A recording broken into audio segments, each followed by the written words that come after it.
his academy, Plato's academy, is in Greece. It combined all these different ways of thinking, scientific way of thinking, religious way of thinking, economic way of thinking, all put together, and he called it. He founded a school. But Aristotle took middle region of this spectrum of thinking away, and he called both. It should be either or thinking, binary thinking. Either it is true or false. There's nothing in between. But today we live in an age, in a different age, where this thinking, this analytical thinking, this critical thinking, this creative thinking, to some extent, are taken over by AI tools.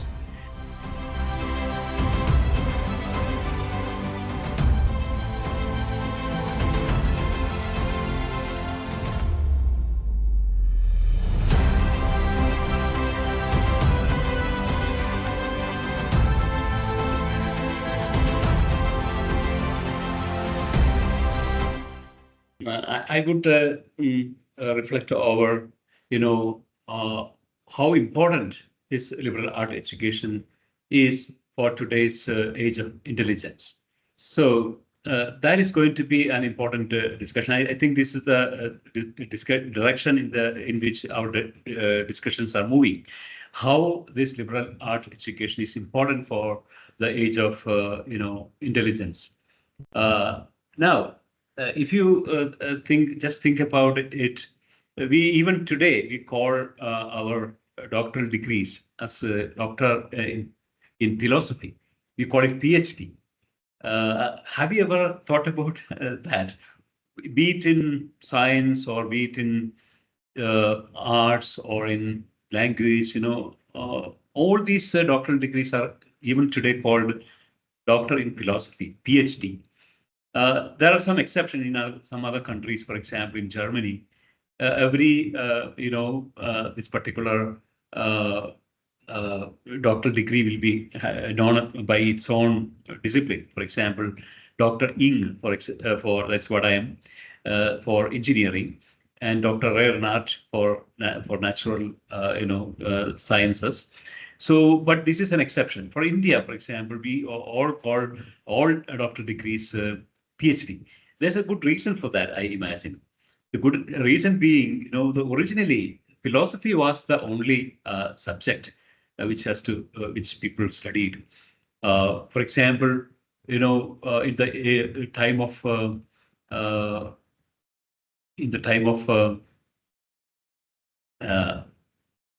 Plato, his academy, Plato's academy, is in Greece. It combined all these different ways of thinking, scientific way of thinking, religious way of thinking, economic way of thinking, all put together, and he called it. He founded a school, which is he called Plato's Academy. Now, there's a historical event where Aristotle, who is the disciple of Plato, he quits this academy. And he says that this is not proper because there's a lot of vagueness. For example, he mixes religious concepts with scientific concepts, and this brings a kind of chaotic environment of this knowledge. So this is what he wanted to avoid. So Aristotle said, goodbye to this academy, and he went on to found his own lyceum. And he said, he just reduced the spectrum of thinking. In fact, Plato's spectrum of thinking is so broad spectrum. But Aristotle took, middle region of this spectrum of thinking away. And he called, both. It should be either or thinking, binary thinking. Either it is true or false. There's nothing in between. So this facilitates a kind of, analytical thinking, binary thinking, and that is how we built entire science. In that sense, but maybe we can call Aristotle as the father of science. because he defined how a critical thinking could take place, whereon true and false, whether it is true, something is true or false, nothing in between. So he excluded the middle. The basic principle of his symbolic logic was the exclusion of the middle region of the thinking. So that facilitated a lot of discoveries, a lot of in the course of time, Aristotelian, approach produced a lot of new knowledge. It was not a chaotic mixture of many knowledge. Rather, it was a very scientific, so-called scientific evidence, which can be supported by evidence. That kind of knowledge was emerging. And now, in the industrial age, I'm just making a kind of philosophical history right now. When we come to the industrial age, this is very useful because we could use it easily for converting, thinking about new products and developing technology. It was very convincing and feasible. But today we live in a different age, where this thinking, this analytical thinking, this critical thinking, this creative thinking, to some extent, are taken over by AI tools. And therefore, the question is, if you just train our students in the schools or colleges in the same thinking skills or perceptual skills or perspective skills, will they get a job? Again, this boils down to a job. Finally, people have to make a career in the sense that they have to do something for the benefit of the world. Is it possible? It was taken for granted in the industrial age. If you train yourself in a particular way, you get a job is waiting for you. That is why there was a clarity of the training path. End of the training path, they have this particular job waiting for them. But today it is not the case, because AI tools are growing in a very big way, and we can see that layoffs are happening in both blue collar jobs and white collar jobs. So I would say that white collar jobs are mainly depending on the thinking spectrum of human person.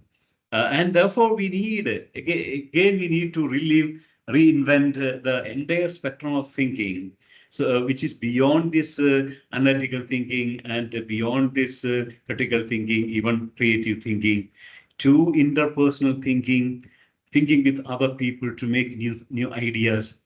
Myself and other person synergize the ideas and give birth to new idea. Brain children are born. This kind of thinking, or figurative thinking, which poets and great minds have done, or even the imaginative thinking, like which big philosophy, the big schools of philosophy made, or ability to receive ideas, ability to receive creative ideas. These are all going to be fantastic skills which AI tools cannot that easily, equip themselves.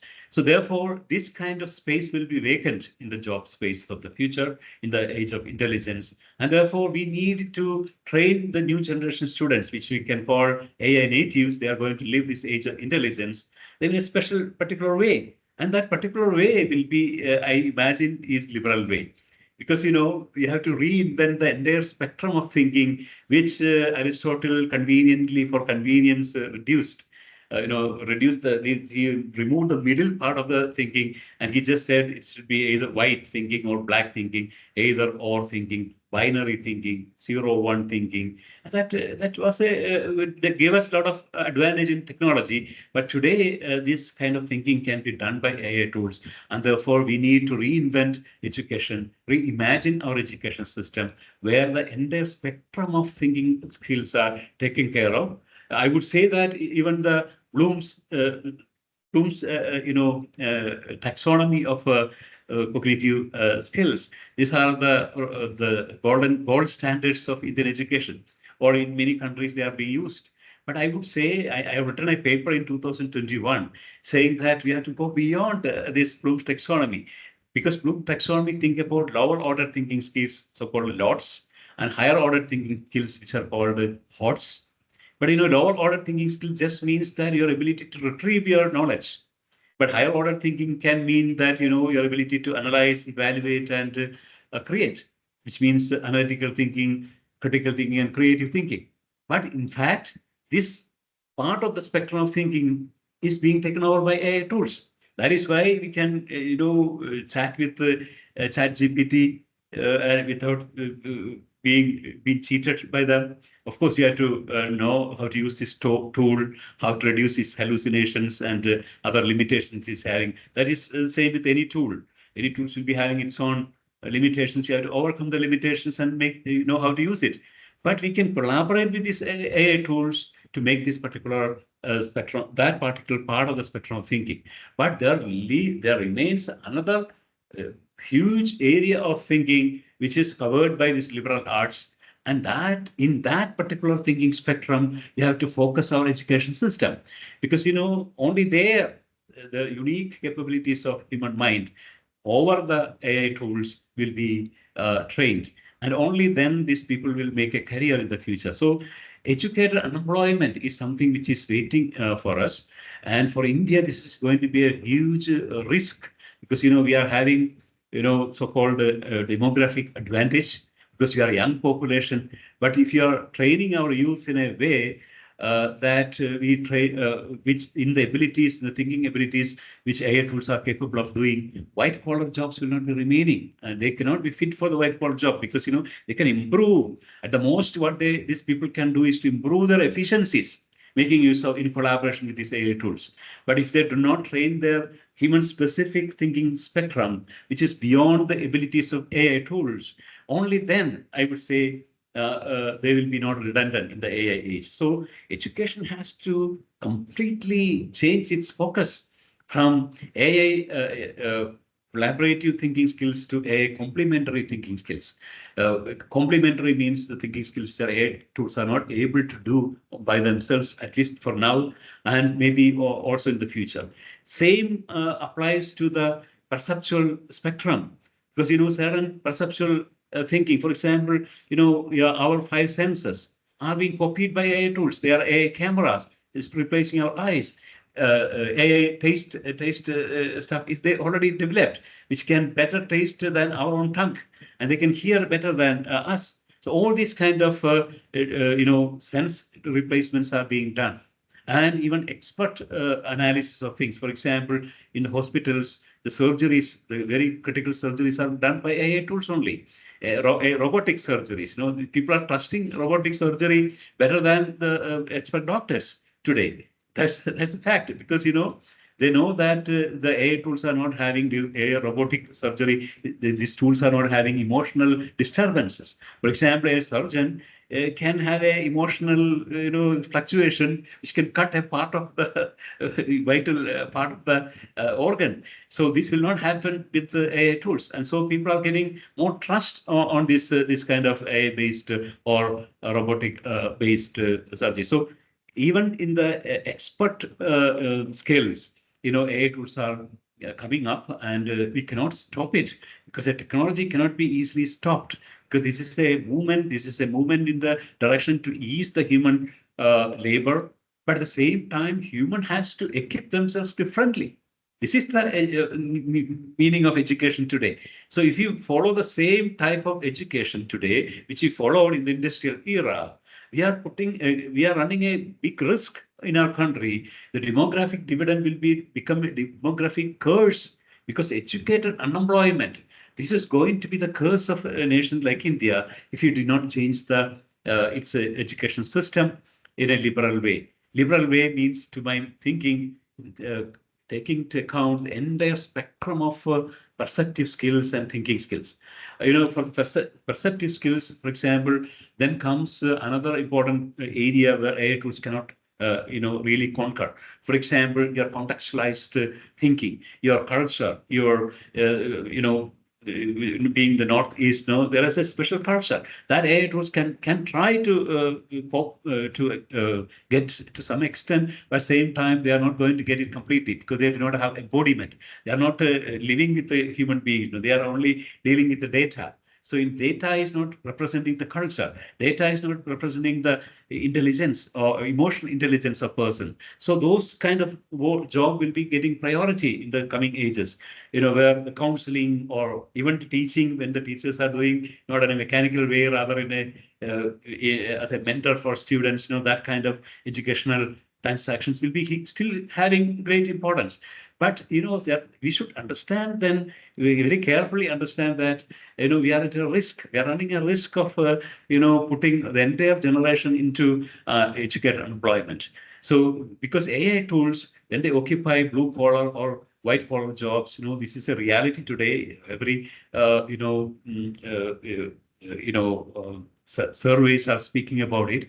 So it is a reality. It's not a myth. It's happening today, and it's going to happen in a greater way because AI tools are being, a lot of money is being invested in this AI technology. Big players are in the field. So we could imagine easily that in the coming years there will be greater and greater, advancement for this technology, which will be very fast. So if you don't, and so there's a kind of my fear with our education system is that there's a lot of complacency, thinking that business as usual will work, but in fact business as usual will not work because AI tools, just because of AI tools, you cannot imagine that there is no AI tools. AI tools are there. It's going to grow. It's going to develop. It has to occupy the human thinking spaces. It will be occupying the human perceptual spaces, and therefore there will be job losses, and you have to develop extra skills, which is in my thinking. This liberal arts thinking, or entire spectrum of thinking, which includes also, visual thinking, and the ability to intuition or mindfulness, all these kind of things are going to, in the thinking spectrum, going to take a great importance. And similarly, in the perspectives, for example, the search for truth, search for goodness, and search for beauty, the philosophical, ethical, and aesthetic way of thinking. This is going to be achieving great importance in today's world. So, in fact, therefore, I imagine that Aristotle is now slowly walking back to the Plato's Academy. But Plato's Academy is not the same academy of a lot of superstitions, etc. But rather, it's also scientific. So we have to merge with the science and non-science, science and art and everything together. I imagine this is the new definition of liberal arts. We have to have a new definition for liberal arts in the age of intelligence. And I don't know, as somebody already mentioned, maybe this word itself is a little bit redundant. So we may have to reinvent a new word to represent this reality. But at the same time, this reality is really real. And you have to take it in serious account. I continuously appeal the policymakers of the country. NEP 2020 is a good tool. They also understand the challenges of AI technology, artificial intelligence technology. But at the same time, it is not completely taken into full account because it's the impact is not fully understood in 2020. Now it is understood. It's 2025. 5 years later, we understand it. So we have to rediscover the NEP 2020 even. That's my thinking. If you don't, because entire education system has to be reimagined, reshaped, and remade. Otherwise, we'll be running great risk of developing translating our demographic dividend to a kind of a demographic catastrophe. This is going to be a great problem for our country. So that is the reason I appreciate Sri Kumar for having suggested this topic for this particular month. And I imagine this is very important discussion we should make, and at a serious level, not just in a roundtable like this. A lot of think tanks should work together to make this convincing arguments to the policymakers of the country, and not only of our country. And this is the reality for the whole world. So I was just visiting some German universities, and they were listening to me with great interest because of this reason. I imagine because of this reason, because they see the danger. And our country has to wake up to this danger. And we have a AI mission, by the way. And we are training our students in AI tools. But training our students in AI tools will not give them future. Training our students in AI native skills, which just means the skills which AI tools are not going to have, not having today, are not going to have tomorrow. They are the skills we have to train our students in education. Otherwise, they will not get a job because there will be a kind of red ocean strategy. They'll have to fight with the AI tools to make a job, for make their career. And this will not be easy to take place. A lot of bloodshed will happen, a lot of job losses will happen. And therefore, we should be prepared, and the education system has to completely transform.